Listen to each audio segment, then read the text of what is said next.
आप सभी लोगों को राधे राधे, जय श्री राम, जय सच्चिदानंद और साहब बंदगी।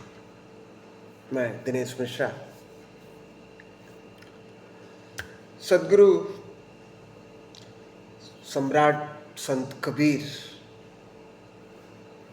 ने कहा है, उनकी वाणी है कि कबीर ने सिर्फ प्रेम के ऊपर ही जो है उन्होंने बोला है। उनकी एक वाणी थी कि पोथी पढ़ पढ़ जगमुआ, पंडित भया न कोय, ढाई आखर प्रेम का, पढ़े सो पंडित होए।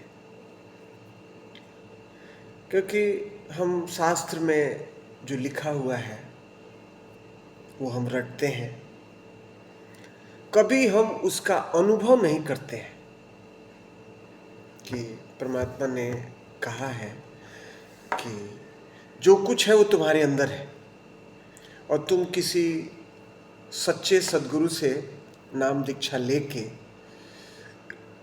तो धीरे धीरे, क्योंकि हमारी श्वासें बहुत कीमती हैं, हम लाखों करोड़ों अरबों रुपए दे के भी एक श्वास नहीं खरीद सकते, क्योंकि ये प्रकृति का नियम है। और जैसे रहीम साहब ने कहा कि जो रहीम उत्तम प्रकृति, रहीम साहब ये कहते हैं कि जो रहीम उत्तम प्रकृति काकर सकत कुशंग, चंदन विष व्यापत नहीं लिपटे रहत भुजंग।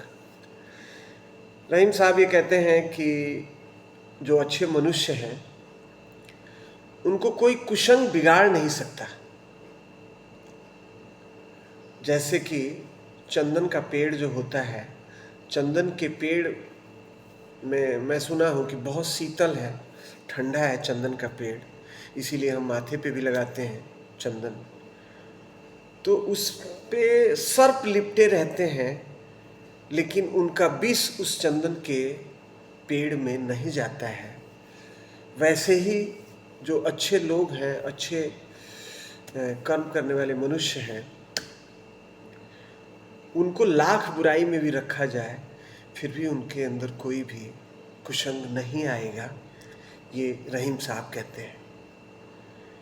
क्योंकि बड़े बड़े जो संत हुए हैं ना, संत सम्राट कबीर साहब, बाबा नानक, बाबा फरीद, रहीम साहब, ये लोग उस झोपड़ी में रहे, पूरा जीवन सच्चाई और ज्ञान का पाठ पढ़ाया और एक दूसरे से प्रेम करना सिखाया, और फिर वो लोग इस संसार से विदा ले लिए। और हम भी एक दिन विदा ले लेंगे। तो कहते हैं ना, कबीर साहब ने कहा है कि धीरे धीरे रे मना धीरे सब कुछ होए, माली सींचे 100 घड़ा ऋतु आए फल हो। तो आप सभी लोगों को राधे राधे, जय श्री राम, जय सच्चिदानंद और साहब बंदगी।